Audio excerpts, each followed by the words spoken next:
mystery still lost in time. They were known for believing in ancient traditions thought to sustain their well-being and beauty. These traditions used elements that originated from sacred plants. It was said that these plants were gifts received directly from the gods. Indeed, it was also said that these people had descended directly from the gods as well.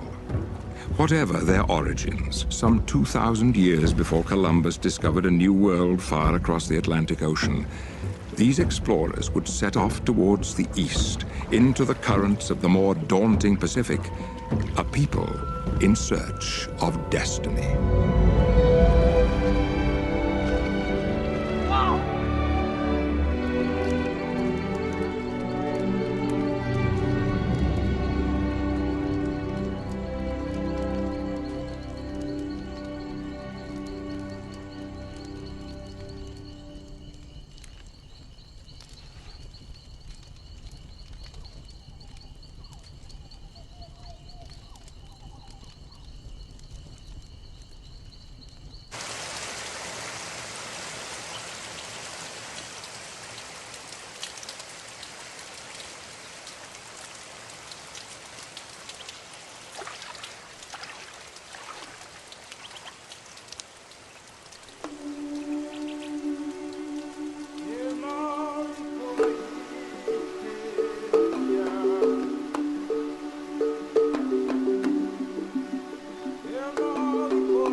And so they came, these ancient explorers, venturing from island to island across the perilous seas over a course of centuries.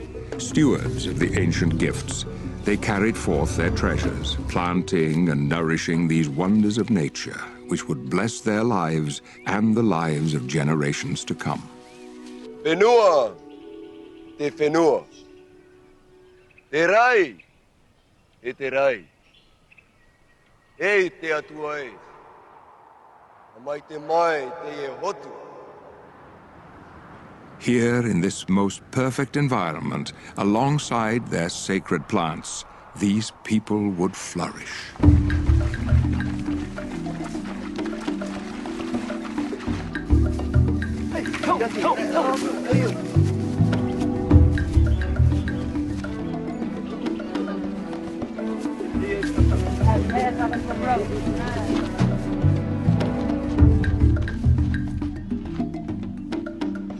Tauai.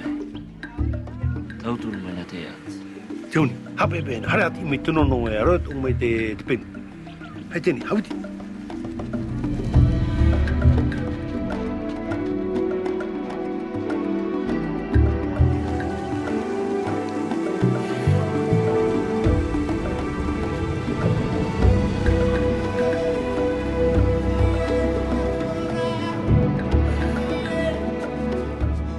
Most prized and revered among the sacred plants received from the ancients was a peculiar fruit-bearing tree, referred to as Noni.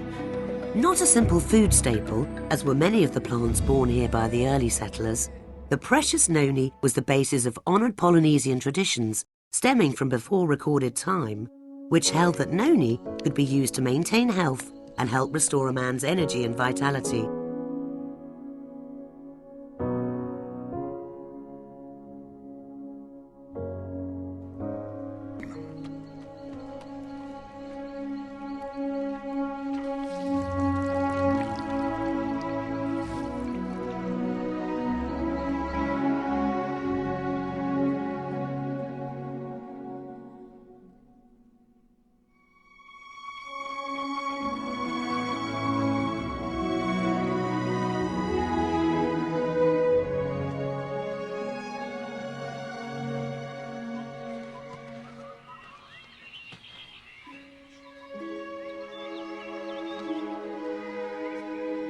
Indeed, the lives and culture of the early Polynesian people were profoundly blessed by the mystical Noni.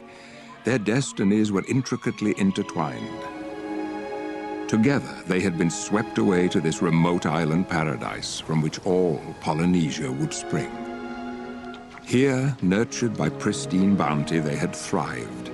And yet to the rest of the world, these people and their sacred Noni were otherwise forgotten or unknown. But such would not last forever. Nearly 2 centuries later, Ralph M. Heineke would receive his doctorate in biochemistry from the University of Minnesota. Upon this accomplishment, his first desire was to escape the cold Minnesota winters, and so he took a job with the Dole Pineapple Company in Hawaii. My assignment was to find application for the enzyme which I had to develop a method for producing from the pineapple stem. Here was this tropical island with many plants which I had never seen before. And among them was a strange green fruit called Noni. Based on the findings of his research, Ralph Heineke would publish key articles in several scientific journals on the beneficial properties of the Noni plant. Within only a few years, these articles would spark the interest of a man being led on his own journey of discovery. Through the initial discoveries of this fruit, I realized the great potential. And it was when I came across a paper by Ralph Heineke. He described in this paper the mechanism of how and why it works. Everywhere I went on the island of Tahiti, the most interesting things happened. The native Tahitians began telling me stories of the nono fruit, how it helped their grandmother or their grandfather, their aunt, their uncle. But there was still a major obstacle. There simply wasn't enough fruit to support a large company. Through a translator, however, I learned that there was a super abundant supply of the nono fruit on the islands of Marquesas, nearly 1,000 miles away.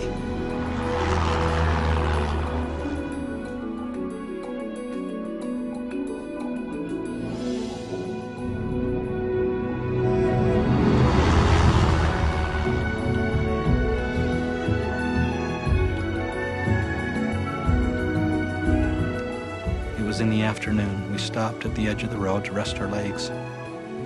In the sky was large, white, billowing clouds. My eyes were drawn to that sight, so I walked across the road, and there was a large ravine below.